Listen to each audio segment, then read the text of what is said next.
O Código e a Graça. Ribeirão Preto, fevereiro de 2025. Céu pesado daquele jeito que ameaça chuva, mas nunca desaba de vez. A Avenida Paulista fervia com o movimento de sempre. Vendedores de pastel na calçada, motoboys zigue-zagueando entre os carros e o cheiro de café fresco saindo das padarias. Eu, Lucas Luck Pereira, técnico em informática de 28 anos, estava ali não por devoção, mas por desafio. Meu escritório ficava num sobrado geminado na rua Tibiriçá, entre uma farmácia de manipulação e um salão de beleza que tocava funk a todo volume. O lugar era pequeno, mas dava para o gasto. Um PC parrudo, uma mesa cheia de cabos e um café que já tinha virado pó 2 horas. Meu trabalho? Consertar o que os outros quebrava. Ou, no caso daquela tarde, invadir o que não era meu. O site da paróquia Nossa Senhora Aparecida, hospedado num servidor ultrapassado, tinha sido meu alvo por uma razão simples. O padre Marcelo, um homem de voz grossa e sorriso fácil, tinha me desafiado. Se você é tão bom assim, Luke, prova que consegue entrar no sistema da gente. A gente precisa de um técnico, mas só contrata quem mostrar serviço. Era brincadeira, não. Ele sabia que eu tinha fama de Akerwitchat, aquele que invade para mostrar as falhas, não para roubar. Mas dessa vez algo dentro de mim torceu. Talvez fosse o orgulho. Ou a cerveja de ontem. Com alguns cliques eu estava dentro. O sistema era uma piada, senhas como Deus é Amor 123 e backups que nem existiam. Em menos de 10 minutos eu tinha acesso aos dados dos fiéis, às doações, até aos emails do bispo. Podia deletar tudo, podia expor, podia brincar com eles. Mas foi quando vi a foto que tudo mudou. Numa pasta escondida, marcada como milagres, havia centenas de depoimentos. Pessoas curadas, famílias reunidas, um homem que jurava ter visto a Virgem chorar na procissão de Corpus Christi do ano passado, bem ali na Praça 15. E então uma imagem, uma mulher de vestido branco de costas, com as mãos estendidas sobre um menino em cadeira de rodas. A legenda dizia Mateus, 9 anos. Andou pela primeira vez no tapete de Corpus Christi, 2024. Meu dedo tremia sobre o delete. Alguma coisa dentro de mim rangeu. Você acha que é esperto, né, rapaz? A voz veio de trás. Me virei de sobressalto e lá estava ele, Padre Marcelo, braços cruzados, olhando para a tela do meu computador. Não tinha ouvido a porta abrir. Padres, eu. Tá vendo aquela foto? Ele apontou. Aquele menino é filho da Dona Maria, da padaria ali na esquina da rua Saldanha Marinho. Ela reza todo dia para Nossa Senhora. Todo dia. Seu tom era calmo, mas tinha algo nele que me gelou. E você, com 2 cliques, acha que pode apagar a fé dela. Eu engoli seco. Não era só sobre o site, era sobre algo maior. Eu não ia fazer nada de mal.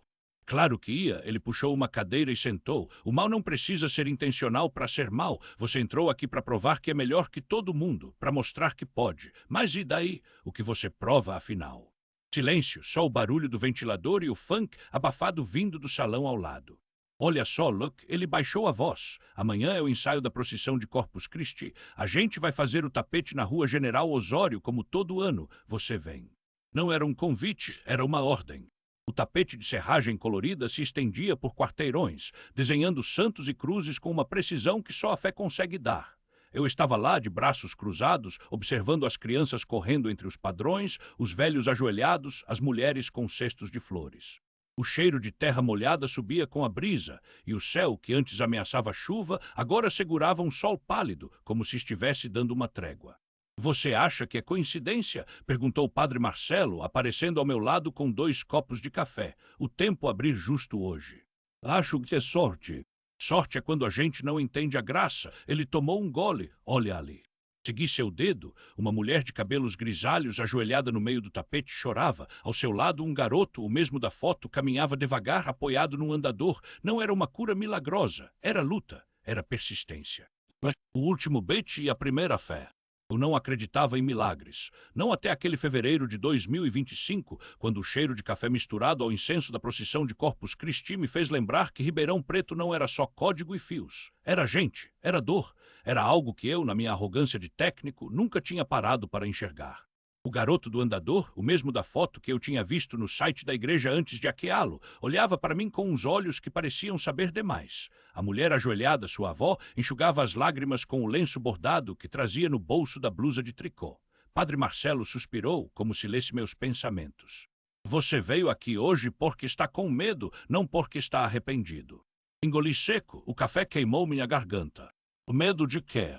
A de si mesmo. Ele não sabia de nada ou sabia demais. 3 dias antes, eu tinha entrado no sistema da paróquia Nossa Senhora do Rosário, aquela mesma da Avenida Paulista, com as paredes amarelas desbotadas pelo sol e o sino que tocava às 6 da tarde, pontual como um relógio suíço por puro tédio. Não era desafio, era rotina. Um técnico de 28 anos, formado no Senai da Rua Tibiriçá, com mais certificações do que amigos, não tem muita graça na vida além de provar que pode burlar qualquer firewall. Mas dessa vez algo deu errado. Não foi o código, foi as fotos. Dentro dos arquivos da igreja, entre planilhas de doações e agendas de missas, tinha uma pasta chamada Milagres Pendentes. Cliquei sem pensar, e lá estava ele, o garoto, sorrindo numa cadeira de rodas com a legenda Luca, 9 anos, paralisia cerebral, sua avó pede por um sinal. Algo em mim rangiu, não era culpa, era reconhecimento. Porque eu conhecia aquele sorriso. Era o mesmo que minha mãe tinha quando me levava, aos 7 anos, para ver os tapetes de serragem colorida na procissão. Ela ajoelhava do lado de fora da Catedral Metropolitana, na Praça das Bandeiras, e sussurrava: "Um dia você vai entender, filho. A fé não é para fraco, não." Mas eu nunca entendi. Até ela morrer de câncer 3 anos atrás, e eu, em vez de chorar, me afogar em linhas de Python e redes neurais, como se fosse possível debugar a dor. Voltei para meu apartamento na Rua General Osório com a foto de Luca queimando no bolso. O céu estava carregado daquele jeito que avisa: "Vai desabar, liga o computador." Digitava sem pensar, como se meus dedos tivessem memória própria. Se Deus existe, me prova. E então fiz o que qualquer técnico desesperado faria: invadi o sistema do Hospital São Lucas, onde Luca fazia fisioterapia. Não era difícil. Os hospitais públicos de Ribeirão ainda usavam senhas como o Admin 123. Em 5 minutos, eu tinha acesso aos laudos. Lesão irreversível, sem perspectivas de melhora. Fechei a tela, a chuva começou a bater na janela grossa, como se o céu estivesse cuspindo raiva. "Tá vendo? Falei sozinho, não tem milagre que segure." Mas então o computador piscou, uma notificação de e-mail de um endereço que eu não reconhecia. Assunto: você não é o único que está olhando. Anexado um vídeo, cliquei com o coração na garganta. Era a câmera de segurança da igreja, minha câmera, a que eu tinha hackeado para monitorar os acessos. E lá estava eu na tela, digitando, mas atrás de mim, no canto esquerdo do quadro, uma sombra se movia, uma figura feminina vestida de branco com as mãos postas. "Que porra é essa?" murmurei. A imagem congelou, zoom in. Era ela, a Nossa Senhora Aparecida da estátua do altar, só que viva, olhando para mim. O vídeo terminou, o computador desligou sozinho. E a luz apagou. No dia seguinte, acordei com o cheiro de terra molhada e um gosto de ferro na boca. O temporal tinha passado, mas deixara a cidade úmida, como se tudo estivesse respirando aliviado. Não contei para ninguém. Nem para o meu amigo Júnior, que trabalhava comigo na assistência técnica da Rua Saldanha Marinho e vivia falando que eu era um cara sem graça, só sabe mexer em placa-mãe e não sabe mexer com mulher. Mas eu sabia que não tinha sido alucinação, porque quando cheguei na igreja, à tarde, a estátua de Nossa Senhora Aparecida estava diferente. Seus olhos, aqueles olhos pintados de azul claro, estavam voltados para o lugar onde eu tinha ficado na noite anterior. Padre Marcelo me encontrou parado ali, suando frio. Você tá branco que nem papel de pão, menino," disse o Padre Marcelo, segurando meu ombro com uma força que não combinava com seus dedos finos. "Tá doente ou foi a cachaça da véspera?" Engoli em seco. O cheiro de incenso misturado com a umidade da igreja me deixou tonto. Não era pinga, embora eu tivesse tomado umas na Bar do Zé, ali na esquina da Rua Tibiriçá, depois do serviço. Era o peso daquilo. "Padre", apontei para a imagem, a voz trêmula. "Ela tá olhando para mim." Ele seguiu meu dedo, franziu a testa. A estátua de Nossa Senhora Aparecida lá no altar parecia igual, o manto azul, o rosto sereno, as mãos postas. Mas eu sabia. Na noite anterior, aqueles olhos estavam fixos no vazio, como sempre. Agora eram 2 pontos de luz azulada, quase vivos, cravados no exato lugar onde eu tinha caído de joelhos no chão de pedra, às 3 da madrugada, chorando como um moleque. "Isso é a luz da janela, filho", o padre tentou me acalmar, mas sua voz tinha uma sombra de dúvida. "Ou então é o seu coração falando. Você andou fazendo coisa errada." Cara, se ele soubesse. 3 dias antes, eu tinha hackeado o site da paróquia Nossa Senhora do Rosário, ali na Avenida Paulista. Não por malícia, pelo menos não no começo. Era só para provar para o Júnior que eu era melhor que ele em segurança digital. O site era uma relíquia dos anos 2000, cheio de brechas. Em menos de 1 hora, eu tinha acesso aos dados dos fiéis, às doações online, até aos e-mails do Padre Marcelo.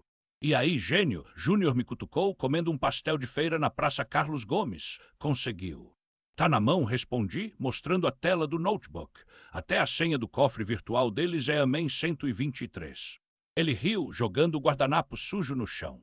Agora faz alguma coisa épica. Manda um meme pro padre, põe a foto do bispo de cabeça para baixo. Mas eu não fiz isso. Fiquei olhando para os números. As doações eram poucas. A igreja vivia de bingo e rifa e tinha uma planilha, ajuda aos necessitados, com nomes de famílias da Vila Virgínia, da Jardim Sumaré, gente que dependia da sopa comunitária. Isso aqui é errado, murmurei. Ah, para com isso, Manuel Júnior rolou os olhos. Você é chato pra caramba, ou usa ou some com isso. Mas eu não somei, fiquei com aquilo na cabeça, e na madrugada seguinte, depois de um sonho esquisito, onde uma mulher de azul me segurava pela mão e me levava para um lugar escuro, eu voltei para o site, não para roubar, para corrigir. Mudei as senhas, fechei as brechas, e sem pensar duas vezes transferi real $2, 500 da minha poupança, todo o dinheiro que eu tinha para a conta da paróquia, com uma mensagem anônima para quem precisa mais. Mas o sistema registrou meu IP. E quando o padre Marcelo recebeu o alerta de atividade suspeita no site, ele não chamou a polícia, ele me chamou. Manuel, disse ele, sentado no banco da igreja, enquanto eu suava mais que sorvete no sol da rua General Osório. Você é um bom rapaz, mas bom rapaz não faz isso. Eu só queria ajudar, gaguejei. Ajuda não se faz assim, ele suspirou. E agora, o que eu faço com você? Foi quando a porta da sacristia se abriu. Uma mulher entrou carregando uma criança no colo, magra, olhos fundos, roupa remendada. Padre, é a Dona Maria, disse a secretária. Ela veio buscar a cesta básica. A criança tossiu, o padre olhou para mim, depois para ela. Manuel, ele falou baixo, você sabe consertar geladeira. 3 semanas depois, eu estava na rua Saldanha Marinho de novo, mas não na assistência técnica. Agora eu tinha um cargo novo, técnico voluntário da paróquia. Consertava geladeiras, computadores, até o som da igreja que chiava igual um porco sendo abatido. E toda quinta-feira ia na Vila Virgínia ajudar a distribuir comida. Júnior zoava. Cara, você virou padre sem batina. Mas eu não ligava, porque toda vez que eu passava na frente da estátua de Nossa Senhora, aqueles olhos azuis pareciam me seguir. Não era imaginação, não depois daquela noite. Era fevereiro de 2025 e Ribeirão Preto sufocava sob um céu nublado que prometia tempestade. O ar cheirava a terra molhada e cana queimada, aquele cheiro doce amargo que gruda na garganta. Eu estava na sacristia da igreja matriz, ajustando o projetor que ia falhar no meio da missa de novo, quando o padre Antônio entrou com uma caixa de som nos braços. Manuel precisa dar um jeito nisso aqui. Domingo é a procissão de Corpus Christi, e se o som cortar no meio do tantum ergo, o bispo me escalpa. Eu ri, passando a mão no cabelo curto, ainda úmido da chuva que tinha caído mais cedo. Padre, o senhor sabe que eu não sou milagreiro, né? Ele me olhou com aquele sorriso maroto, o mesmo que usava quando me flagrava fumando escondido atrás do salão paroquial. Milagre a gente deixa para Nossa Senhora, você cuida da parte técnica. Naquela noite, enquanto testava os cabos, meu celular vibrou. Era uma notificação do Fórum Underground SP, um lugar que eu não deveria mais frequentar. O título da triade: Desafio, quem derruba o site da Diocese de Ribeirão. Meu dedo pairou sobre a tela. Um ano atrás eu teria entrado sem pensar. Hackear sites era meu esporte quando ainda achava que o mundo me devia alguma coisa. Mas agora eu tinha a imagem de Dona Maria, segurando a cesta básica com mãos trêmulas, enquanto a filha tossia no colo. Tinha o cheiro de feijão tropeiro que a irmã Clara fazia nos almoços comunitários. Tinha os olhos azuis da santa, que, juro, pisavam para mim toda vez que eu passava. Fechei o fórum, mas o demônio da curiosidade é teimoso. 2 dias depois, eu estava no meu quarto alugado na rua Tibiriçá, com 3 monitores ligados, suando frio. Não ia fazer nada, só ver como era a segurança do site. Um teste, uma coisinha rápida. Você é um idiota, Manuel, murmurei, enquanto os dedos dançavam no teclado. E então, entre um script e outro, algo estourou na tela, uma pasta oculta rotulada Projeto Fênix. Dentro, documentos escaneados, doações desviadas, nomes de políticos, até fotos de um terreno na Zona Leste que a diocese supostamente tinha vendido por baixo do preço. Meu estômago embrulhou. Puta que pariu! Se isso vazasse, ia ser um escândalo do tamanho da catedral, e eu, sem querer, tinha a bomba na mão. Na manhã seguinte, o céu estava tão cinza que parecia um cobertor sujo jogado sobre a cidade. Eu entrei na igreja pela porta dos fundos, o coração batendo como se tivesse corrido a maratona de São Silvestre. O padre Antônio estava no altar, arrumando os vasos de flores para a procissão. Padre, minha voz saiu rouca, a gente precisa conversar. Ele virou, sobrancelhas erguidas. O que foi, filho? Não tinha jeito suave de dizer aquilo. Alguém tá roubando a igreja e eu acho que encontrei as provas. Os olhos dele se estreitaram. Como assim encontrou? Contei tudo, ou quase tudo. Omiti a parte do Axe, só falei que tropecei nos arquivos enquanto consertava o servidor. Ele me olhou por um longo tempo, os dedos apertando o terço no bolso. Manuel, ele falou baixo, você mexeu em coisas que não eram suas. Eu sei, mas e agora? Ele suspirou, olhando para o crucifixo. Agora a gente reza e age. Às 15h daquela sexta-feira, a Avenida Paulista estava lotada. A procissão de Corpus Christi arrastava multidões, crianças com roupas brancas jogando pétalas, velhinhas de joelhos no asfalto, o tapete de serragem colorida que os fiéis tinham passado a noite inteira preparando. Eu deveria estar ajudando a carregar o andor, mas em vez disso estava escondido atrás de um poste, de olho no homem que o padre tinha apontado, doutor. Luiz Fernando, advogado da diocese, sempre de terno caro e sorriso mais caro ainda. Ele estava falando ao celular, perto da banca de pastel do seu João. Eu me aproximei, fingindo ajustar o som do carro de som que ia na frente da procissão. O terreno já está em nome da construtora, só falta o último depósito, ouvi ele dizer. Meu sangue gelou. Foi então que a Virgem apareceu. Não assim, não com harpas e anjos, mas quando eu levantei os olhos, lá estava ela, a imagem de Nossa Senhora Aparecida no andor dourado, sendo carregada por 4.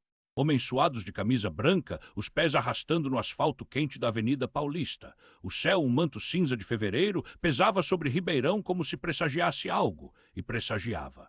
O doutor, Luiz Fernando, guardou o celular no bolso do terno Armani, ajustou o relógio de ouro e caminhou em direção à catedral. Eu o segui, o coração batendo no ritmo dos tambores da banda marcial que abria a procissão. Terra Santa vendida para a construtora. A igreja de São Sebastião, onde meu avô rezava desde criança, seria virada em condomínio de luxo. E aquele homem, com suas unhas bem cuidadas, era o responsável. Foi quando a Virgem balançou. Não foi o vento. Os 4 homens que carregavam o andor pararam confundidos. A imagem de Nossa Senhora, pesada, inclinou-se levemente para a frente, como se quisesse ver algo, ou alguém. Os fiéis murmuraram, alguns fizeram o sinal da cruz. Eu senti um calafrio. Vai, Tião, uma voz rouca sibilou no meu ouvido. Era o seu Zé Maria, o velho sacristão, que me puxou pelo braço para um beco escuro entre a padaria Pão de Açúcar e a loja de artigos religiosos. Você é o único que pode provar isso. O padre não pode se meter, mas você tem as mãos sujas de graxa e o coração limpo. Ele me enfiou um pendrive na mão. Dentro, gravações, conversas do advogado com o prefeito, documentos falsificados, tudo. Se vazar, eles te destroem, seus olhos brilhavam como os de um profeta de rua. Mas como? Perguntei, a voz trêmula. Você é técnico, horas. Hackeia o site da diocese e joga tudo lá, hoje, durante a procissão. Quando todo mundo tiver de olho no céu, você faz eles olharem para o chão.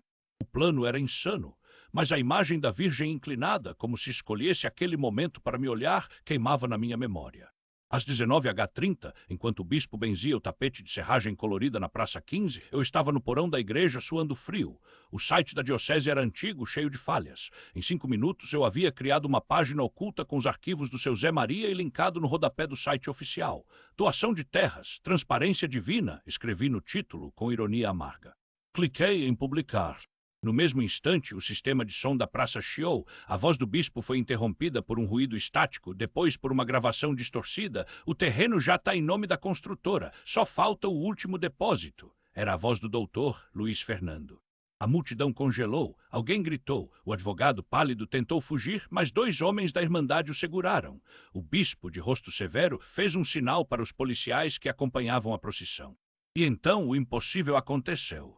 Uma gota de chuva caiu no meu rosto, depois outra. Em segundos o céu se abriu sobre Ribeirão Preto, lavando a serragem, os pecados, a mentira. Mas não antes que eu visse, no meio da multidão, uma mulher idosa de vestido azul, os olhos fixos em mim. Ela sorriu, e quando pisquei, ela havia desaparecido. 3 meses depois, o terreno virou um abrigou para moradores de rua. O doutor Luiz Fernando foi preso por corrupção. Eu fui chamado pelo bispo. Você poderia ter nos destruído, ele disse, enquanto tomávamos um café na sacristia, mas escolheu nos salvar. Por quê? Olhei pela janela para a praça onde as crianças brincavam no local que seria um estacionamento de luxo. Porque a fé não é só rezar, nem padre, às vezes é sujar as mãos. Ele riu, um som raro vindo de um homem tão sério. E o site, quem te ensinou a hackear? Sorri, lembrando do curso técnico no Senai da rua Tibiriçá, das noites viradas estudando código enquanto minha mãe rezava o terço.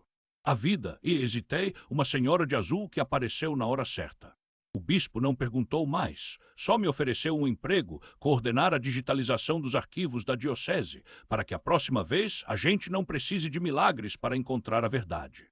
Hoje, quando passo pela Avenida Paulista e vejo o abrigou cheio de gente, eu toco no bolso. Lá está o pendrive guardado como relíquia. E o rosário que minha avó me deu, agora com um pingente novo, uma medalha de Nossa Senhora Aparecida, levemente inclinada para a frente. Porque milagres não.